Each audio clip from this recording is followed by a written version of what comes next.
Sir कि अगर कोई माँ बाप अपनी बेटियों को एकदम अच्छा हैवी एजुकेशन एंड बहुत अच्छे लेवल पे ले जाते हैं, अल्टीमेटली शादियाँ तो करनी होती है लोगों को, तो आप कितनी भी लड़कियों को सर पढ़ा लीजिए, एजुकेशन दे दीजिए, उस मजबूरी वाले फेस में ना सर वो कहीं ना कहीं उस अपने जो भी फ्रीडम, ये सारी चीज़ें खत्म हो जाती है। अरे जवान हो, मजबूत हो, उठो, भाग जाओ। किसी लड़की का उसके घर वाले शोषण कर रहे हैं तो भागेगी नहीं तो और क्या करेगी? ताज्जुब तो इस बात पर होना चाहिए कि आज तक भागी कैसे नहीं।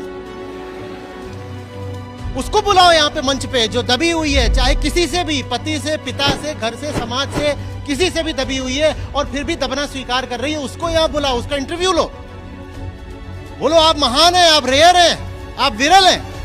और जैसे जैसे उसे पूछते जाओगे ना, उसका इंटरव्यू लेते हुए निकल के आएगा कि कोई बहुत गंदा घटिया सौदा करके बैठी हुई है। यूं ही कोई नहीं दबता। अपने आप को ये सांत्वना देना बंद कर दीजिए कि आप मजबूर हैं। कोई मजबूर नहीं होता। बुरे से बुरा क्या होगा? आजादी के लिए पर फैलाओगे, फड़फड़ा के उड़ जाओगे तो मरना पड़ेगा। तो ठीक है, ठीक है, अगर यही आखिरी मजबूरी है तो ये भी ठीक है। मछली के बारे में क्या कहते हैं कबीर साहब हमारे? एक स्नेही माछरी और दूजा अलप स्नेह, ज्यों ही जल से बिछुड़े छट से त्यागे दे। वो कहती है जीऊंगी तो सागर में आजाद जीऊंगी, यही प्रेम है मेरा। जैसे ही मुझे तुम सागर से बाहर निकालोगे मैं जीऊंगी ही नहीं। निकाल लो बाहर।